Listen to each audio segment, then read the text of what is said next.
Come on. Come on, sausage dog.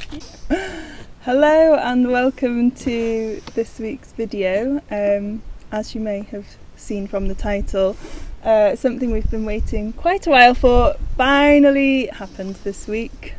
We are extra landowners, bigger landowners. Bigger landowners. Iwan's to-do list has doubled in terms of trimming. Yep. But yeah, we finally signed the deeds for next door on Monday. And if you've been following our journey for the last few months, you'll have known about this, but we'll start from the beginning. It's been quite a process.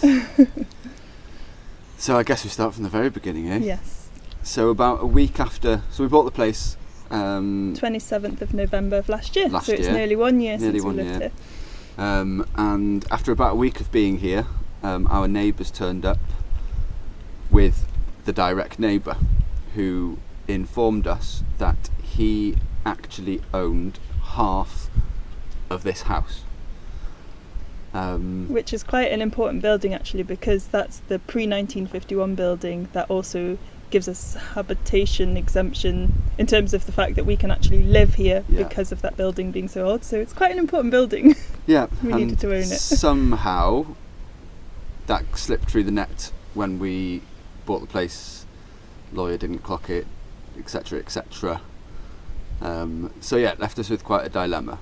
Fortunately, the neighbour has been an absolute superstar, and eventually with some toing and froing, we've managed to agree a price and get to the bottom of it. Well, it was actually a bit more complicated to begin with, because he was happy just to sell us the building, which is all we really needed. So he said he thought a fair price for the building was $3,500, which we agreed, because a building like this is kind of like, that's half the price of it.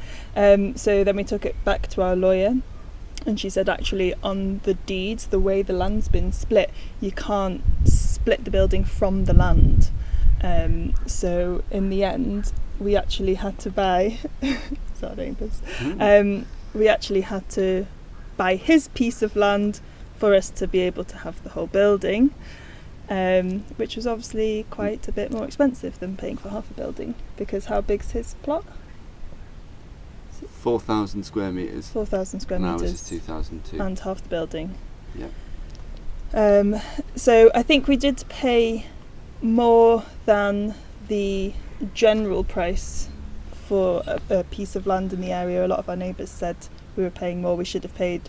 So what we paid for this plot was just under 10,000. They said we should have said the same. He wanted 15,000, but this was fair enough because he didn't actually want to sell the piece of land. Yeah. It was his father's. It's been handed down through generation. So I would be the same. If someone wanted to buy this piece of land, I don't want to sell it, then it's got to be 100 grand. Yeah, probably. I probably wouldn't sell mine for 15,000. So yeah, it was a bit stressful because obviously we had to then find the money, and that's I guess another reason why it's taken so long. But thank you to Those family involved. and the bank, we've managed to get there.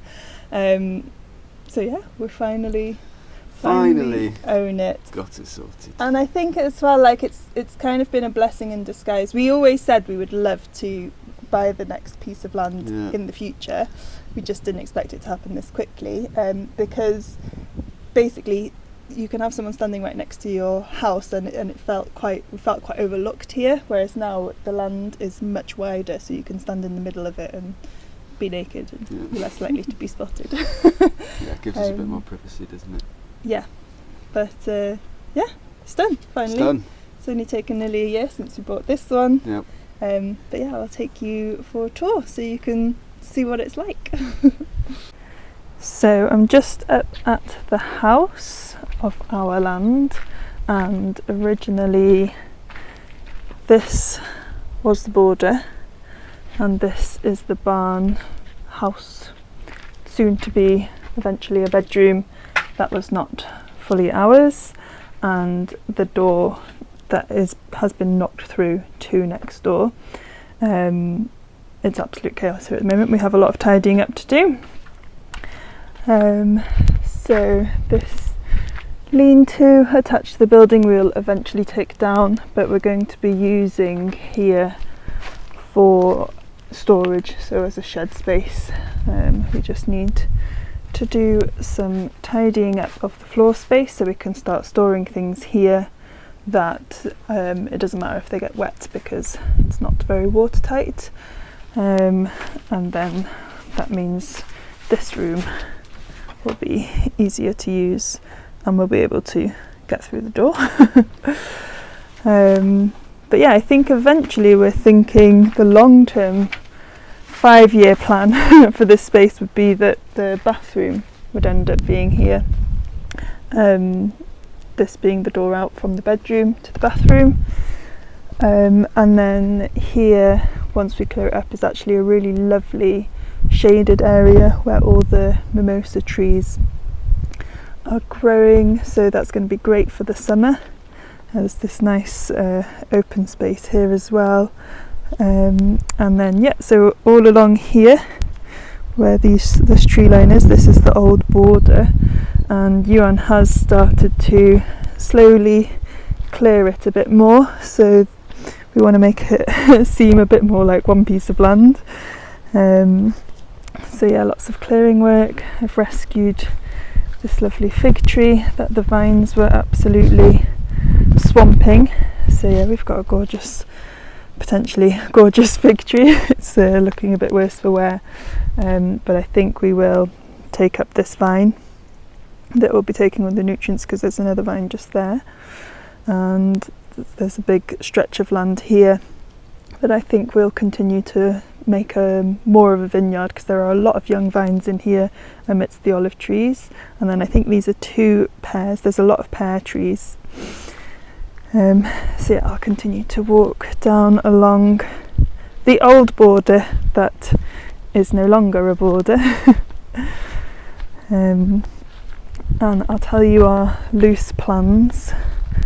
There's another terrace here full of olive trees. I'll come back up round to the back so you can see the other side. But there is a bit of a waterway dug out along the terrace here, very lightly dug out, you can see here, and then the path, it stops and then it carries on again here because it does get a lot of flooding here in the winter, so I think it's to try and control that. What we're thinking is actually to try and divert the water more along this path, because there's another waterway along this terrace. This cute little bridge, stone bridge here. It's definitely a bit of an ankle breaker. So yeah, there's another waterway along the terrace here, and what we're thinking would be actually to try and divert all the water so it comes here and we can create a pond in this area, because it does get a lot of flooding anyway, so it would be a great place for a pond to be for all the frogs. And then again you can see the border behind us, so the waterway then continues under this little stone bridge, so we'd have the pond and then it would go off again down here through the waterway that's in our land. That's our well, our bottom well next to my vegetable garden, and there's a lot of quince trees here that need to be chopped. I think they coppice them, that's why you get all these straight sticks, and we want to kind of try and make them more into singular trees, and I think a lot of them will come down because they definitely spread, and you don't really eat quinces. You can make some marmalade, but that's about it. But the blossom is absolutely stunning in the summer, so we'll definitely keep a fair few, and it's always nice to have trees. We've got a lovely fig tree here that's just on the border, and we'll keep this stone wall here because that's where the waterway comes up along the side of here, and then this is just a big open space that I think we'll leave fairly wild, and then Iwan's plan is that his winery will be on the border there. But I'll just follow this path down to the bottom. Still all this is more quince trees and lots of brambles, and then just here on the border, this is where the waterway ends and diverts all along that way. So this part of the stone wall we will take down to make it more one space. So here you can see our lean-to and our original first driveway. And then the wall starts again and continues along here. Lots of olive trees down here. All the trees on our plot of land are the Galega olives, but there are a few of the Cordeville here, which are the more of the eating olives, and I think we've got 3 of them now. So yeah, that's nice to have a different variety. And then here's the entryway with a sort of a makeshift gate. And we did think originally that we would then turn this into the main driveway because the land is a lot less dramatic here than over there. And then we would close that up. We were chatting with Nick the other day and he said the floor is very soft here, so we're probably wiser to kind of continue with here and actually knock down a bit of the wall and make a wider driveway here. Something for us to figure out. But yeah, driveways have been quite the drama for us here. So I'm standing right at the corner by the gate, and then there is the wall that runs all along here, and this is our new border with this olive grove that we've never actually seen anyone at, but there's a lovely loquat tree over there. And there's a water mine just here that we often see a kingfisher in, which is amazing, and he seems to fly between there and our well, so we've not seen him for a while. I think he went away in the summer, but yeah, very cool. So the piece of land here is kind of shaped like a slice of pizza. So this is the border of ours, and then this goes up this way. Albi's following me. So I'll come along here. So this does get very wet in the wet season, which is in the next few months. That's why we're thinking maybe a pond and digging out the waterways better would help to resolve that issue. More quince trees. I wonder how many quince trees we have altogether. So I think on this plot there's another 40 olive trees altogether, so that brings us to having close to 100, which will be fun next year, as I'm sure olive harvest will go a lot smoother than this year, but we'll have a lot more to pick. So this is the first terrace with the waterway running along here, and there's a lot of vines planted here that need some TLC. And then it's very overgrown around here, but the waterway then goes along here and runs all the way up the back of the wall.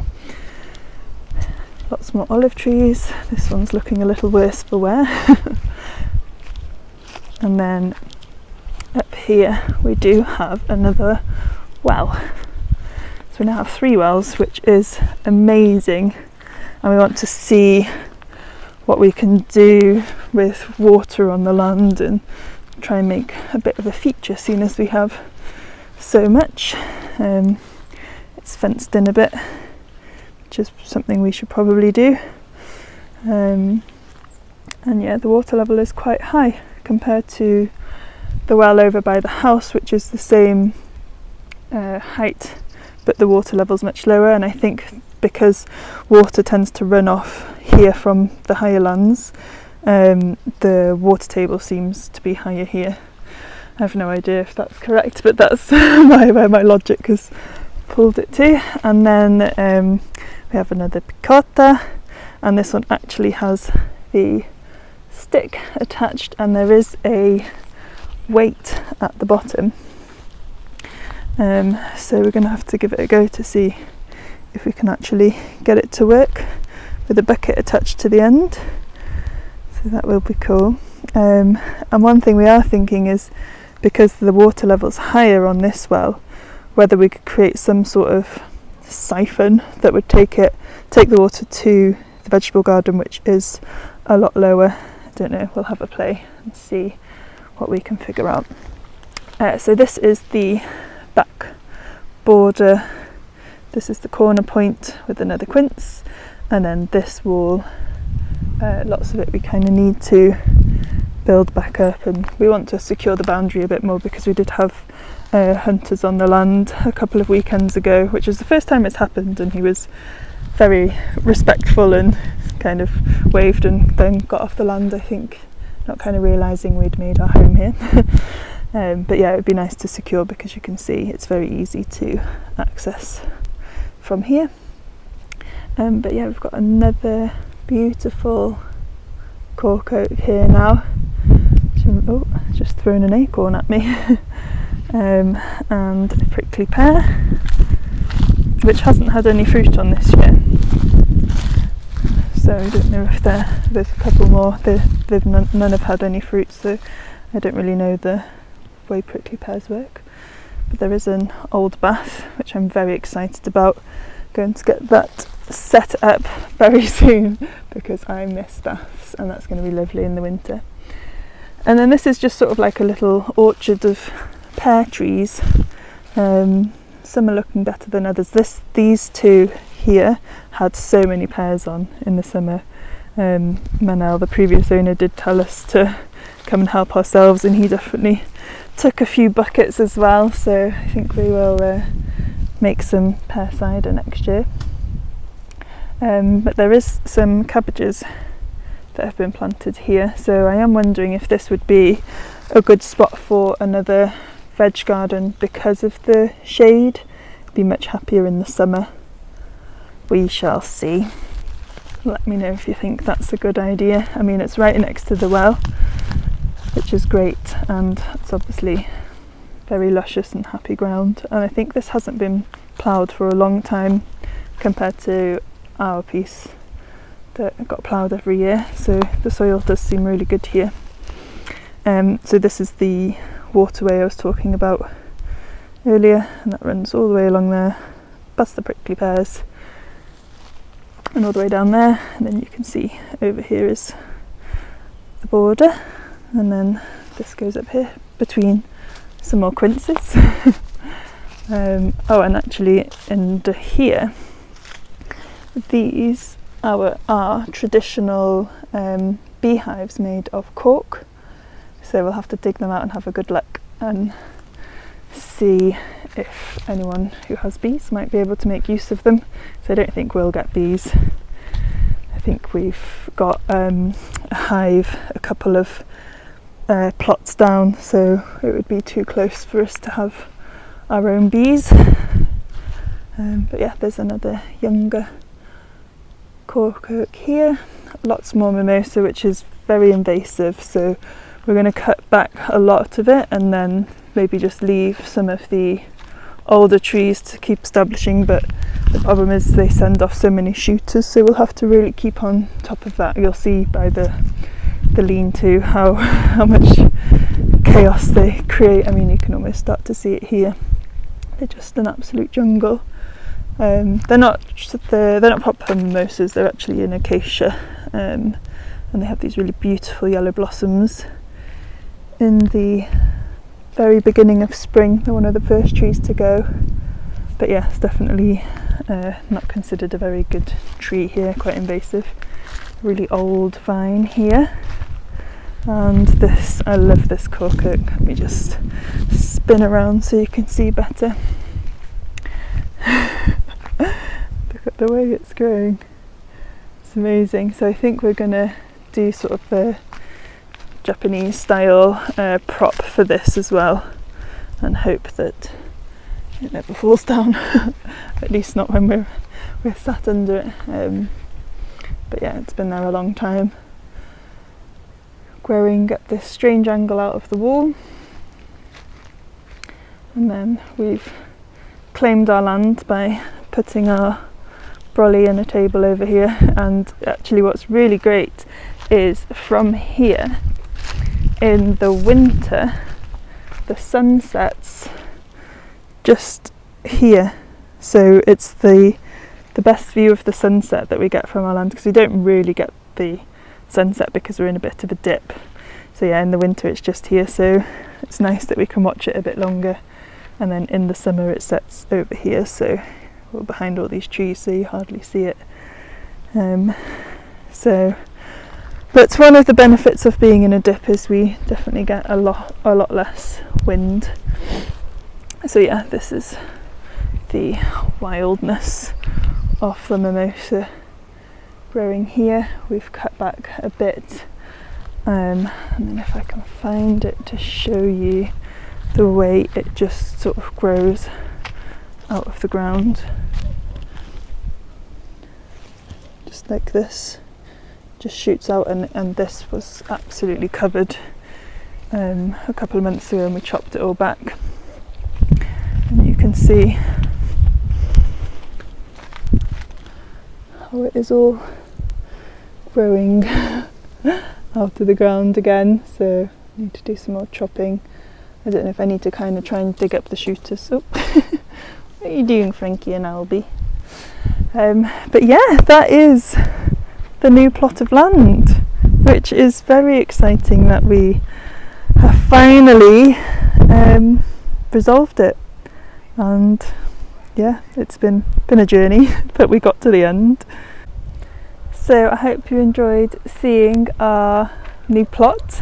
It's exciting to have a whole new space to start planning and incorporating into all our plans. And then I thought I would just quickly show you what we've been up to the last few days. Obviously we've spent a long time in olive harvest, but there's a few bits and bobs we've been up to on the outside of the house.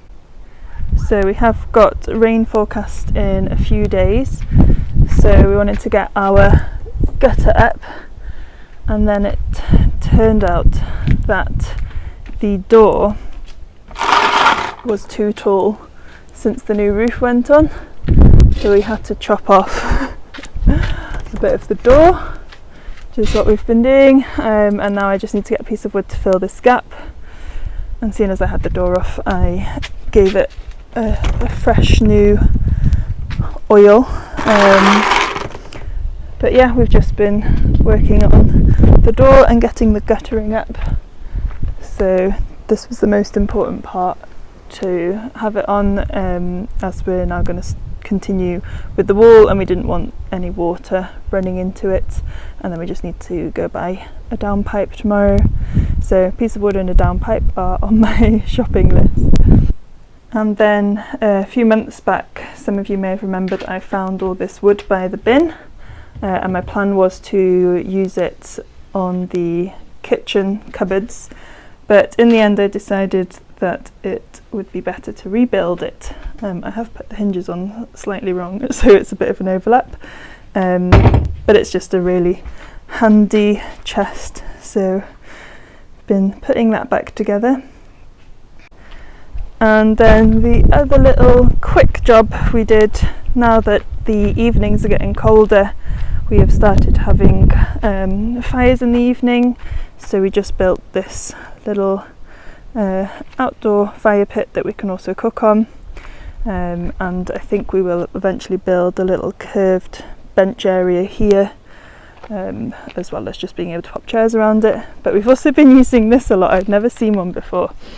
And since we've been living in Portugal, in the autumn there's always roasted castanas, which are chestnuts, and this is for roasting them on the fire. So you, as far as we've understood, and if you know how to use these, please let us know, but we've soaked it in water for a couple of hours, sliced the castanas, popped them in there. I think Iwan soaked them as well for an hour in salt water, and then pop that onto the hot coals, and yeah, they cook you some fresh castanas.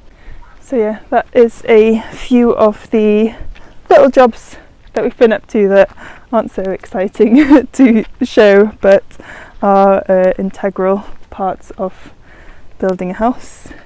And guttering is so complicated, there are so many different parts to it, so yeah, getting our heads around that.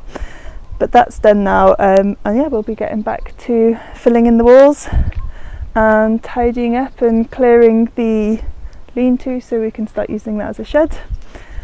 So yeah, thank you. I don't know if you can see me now. Thank you so much for watching this week, and if you want to keep up with our journey, don't forget to subscribe.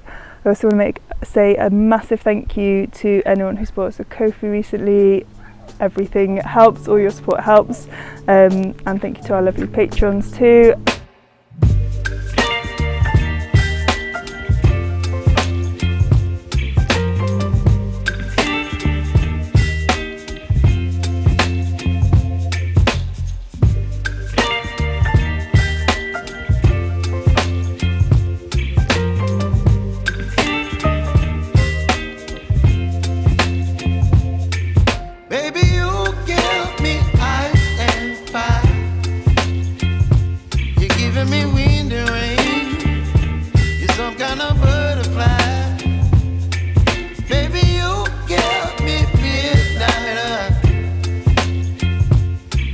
My appetite, don't leave me here high and dry. Oh,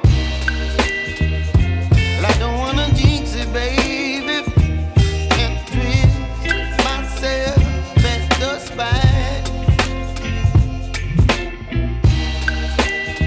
Don't wanna overthink it, baby, it's just twist your body and mine. Baby, you give me ice and fire. You're giving me wind and rain. You're some kind of butterfly. Baby, you give me midnight. You whip up my appetite. Don't leave me here high and dry. Oh, but I don't wanna jinx it, baby. Get ahead of my time. Oh, but I don't wanna miss you, baby. So I stand up and speak my mind. Oh.